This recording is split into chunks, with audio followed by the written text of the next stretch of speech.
स्वागत है आप सभी का मेरे YouTube चैनल में। एक बड़ी खबर निकल के आ रही है, बड़ी जानकारी और बिग ब्रेकिंग न्यूज़ है। देखिए, मैं आपको ये बताना चाहता हूँ कि जो बीपीएससी टीआरई 1 और टीआरई 2 में सिलेक्शन हुआ है कैंडिडेट्स का, जितने आउट ऑफ स्टेट हैं, अदर राज्य वाले जितने भी कैंडिडेट का चयन हुआ है, उन पर खतरा मंडरा रहा है, क्योंकि ये नोटिस जो है पटना उच्च न्यायालय के द्वारा जारी किया गया है। देखिए, इस नोटिस में क्या लिखा गया है और इस नोटिस का अ, सारांश में अगर कहने का बात करूँ, तो सारांश में आपको बताने जा रहा हूँ कि देखिए, इस नोटिस का सारांश क्या है और मैं ऐसा क्यों बोल रहा हूँ कि टीआरई 1 और टीआरई 2 में जितने भी अदर स्टेट के कैंडिडेट्स हैं, उनकी नौकरी जाने की संभावनाएं बताई जा रही हैं, क्योंकि ये याचिका दायर हो चुकी है और उनको गलत करार दिया गया है। चलिए अब जान लेते हैं पूरी अपडेट को डिटेल में। देखिए, शिक्षा विभाग बिहार पटना माध्यमिक शिक्षा निदेशालय आदेश विषयगत मामले में माननीय उच्च न्यायालय पटना में दायर याचिका संख्या 3270/2024 इब्तेसाम, देखिए इब्तेसाम शाहीन बनाम राज्य सरकार। देखिए, दो लोगों के बीच में ये याचिका दायर की गई थी। ये इब्तेसाम शाहीन बनाम राज्य सरकार एवं अन्य दिनांक 1 अप्रैल 2024 को आदेश के आलोक में पर आदेश में के आलोक में आदेश पारित किया जाना है। माननीय उच्च न्यायालय द्वारा पारित अध्यादेश के मुख्य कार्यकारी अंश निम्नवत है। अब देखिए, पूरा डिटेल यहाँ पे मैं आपको वीडियो लंबा नहीं करूँगा, मैं बहुत ही शॉर्ट में आपको बताने का प्रयास करूँगा कि देखिए ये मामला है क्या, क्यों टीआरई 1 टीआरई 2 के जितने भी महिला कैंडिडेट्स हैं, स्पेशली महिला कैंडिडेट को यहाँ पे जॉब से निकालने की बात की जा रही है। टीआरई 1 और टीआरई 2 में जितनी भी महिलाएं कैंडिडेट्स की ज्वाइनिंग की गई है और कितनी महिलाएं हुई हैं अलग स्टेट की, कितने पुरुष हुए हैं, वो भी मैं आपको इस वीडियो के माध्यम से लास्ट में आपको डिस्कस करूंगा। चलिए देखते हैं कि क्या मामला है। देखिए, यहाँ पे माननीय उच्च न्यायालय द्वारा पारित अध्यादेश के अनुसार हेतु आवेदिका द्वारा समर्पित आवेदन के परिक्षेप के दिनांक 24 अप्रैल 2024 को अधो हस्ताक्षरी कक्ष में सुनवाई की गई। सुनवाई के क्रम में आवेदिका उपस्थित हुई, जिन्होंने स्वयं अपना पक्ष रखा। सुनवाई के क्रम में आवेदिका द्वारा यह बताया गया कि बिहार लोक सेवा आयोग बीपीएससी द्वारा विज्ञापन संख्या 27/2023 के तहत संस्कृत विषय में वर्ग 6 से 8 के विद्यालय अध्यापक के पद पर नियुक्ति हेतु सफल घोषित करते हुए अरवल जिला आवंटित किया गया है। आवेदिका का कहना है कि केंद्रीय शिक्षक पात्रता परीक्षा सीटेट में 60% से कम अंक होने के कारण काउंसलिंग को रोक दिया गया है।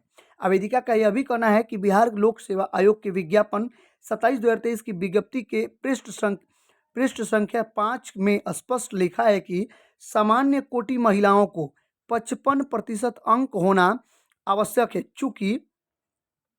चूंकि लिखा गया आवश्यक होना चूंकि आवेदिका को 89 अंक प्राप्त हैं, जो 55 अंक से अधिक है, जो सामान्य महिला अभ्यर्थी कोटि के अंतर्गत निर्धारित योग्यता धारण करती है। आवेदिका के द्वारा काउंसलिंग कराते हुए नियुक्ति पत्र निर्गत करने का अनुरोध किया गया।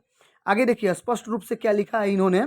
केंद्रीय शिक्षक पात्रता परीक्षा सीटेट से संबंधित विभिन्न प्रावधानों का अवलोकन किया गया। आवेदिका का निवास स्थान बिहार राज्य से बाहर उत्तर प्रदेश में है।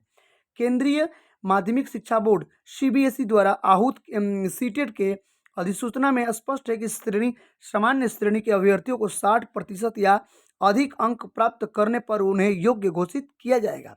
उसी प्रकार सामान्य वर्ग की महिला को 60% या उससे अधिक प्राप्त करने उन्हें घोषित किया जाएगा।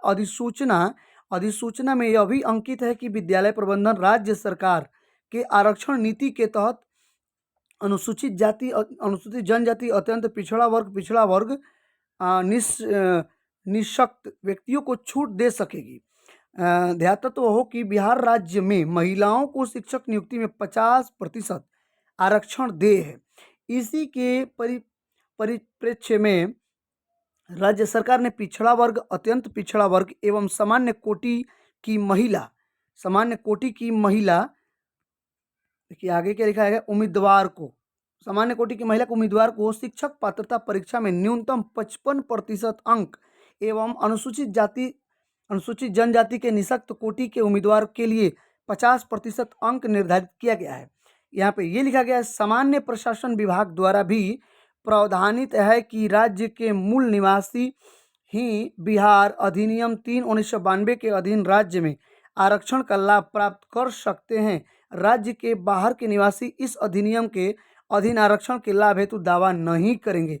देखिए, ये जो लाइन है बहुत ही इंपॉर्टेंट लाइन इसमें लिखी गई है कि जो सामान्य प्रशासन विभाग द्वारा भी प्रावधानित है कि राज्य के मूल निवासी ही अधिनियम 3/1992 के अधीन राज्य के आरक्षण का लाभ प्राप्त कर सकते हैं। राज्य के बाहर के निवासी को यह आरक्षण नहीं दिया जाएगा। चूंकि आवेदिका राज्य के बाहर के निवासी है एवं सामान्य श्रेणी के तहत आती है, जिस कारण उन्हें बिहार राज्य के अंतर्गत आरक्षण का लाभ नहीं दिया होगा। उक्त के परिचय में बिहार राज्य के बाहर के महिला अभ्यर्थियों को शिक्षक पात्रता परीक्षा में भी उत्तीर्ण हेतु 5% अंक का छूट दे नहीं होगा। फलस्वरूप इसके परिणाम स्वरूप आवेदिका बिहार राज्य में पात्रता परीक्षा में उत्तीर्ण नहीं मानी जा सकती है। वर्णित स्थिति में माननीय उच्च न्यायालय पटना में दायर याचिका संख्या 3270/2024 के इब्तिसाम शाहीन बनाम राज्य सरकार में अन्य दिनांक 1/4/2024 को पारित अध्यादेश के आलोक में आवेदनकर्ता के आवेदन के माध्यम से समर्पित आवेदन दावे को अस्वीकृत करते हुए मामले को निस्तारित किया जाता है। देखिए, यहाँ पे इनको ये गलत ठहराया गया कि आप अदर स्टेट के हैं, आपको आरक्षण का लाभ नहीं मिल सकता है। लेकिन यहाँ पे विवाद ये उठ रहा है कि जो TRE 1 TRE 2 का सिलेक्शन हुआ है, चाहे अदर स्टेट के महिलाओं का, उनका 60% से नीचे भी मार्क्स आया, उनका सिलेक्शन हुआ है।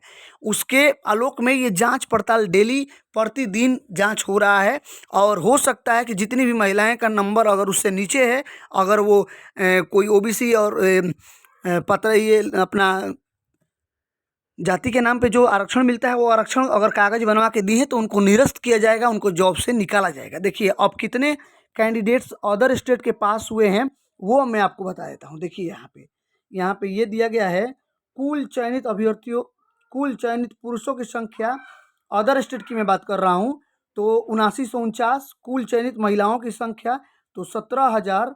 देखिए, 17,795। फिर दूसरे राज्य से चयनित पुरुषों की संख्या 3909 और दूसरे राज्य से कुल चयनित महिलाओं की संख्या 10,112। तो ये पूरी अपडेट है, पूरी ये जानकारी है।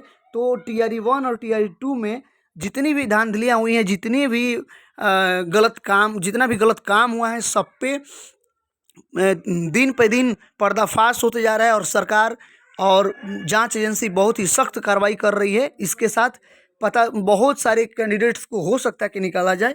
तो ये बड़ी अपडेट निकल के आ रही है शिक्षा भर्ती से संबंधित। तो प्लीज़ वीडियो को लाइक करें, चैनल को सब्सक्राइब करें ऐसे ही लेटेस्ट अपडेट और नई जानकारी शिक्षा विभाग से जुड़ी पाने के लिए। तब तक के लिए धन्यवाद।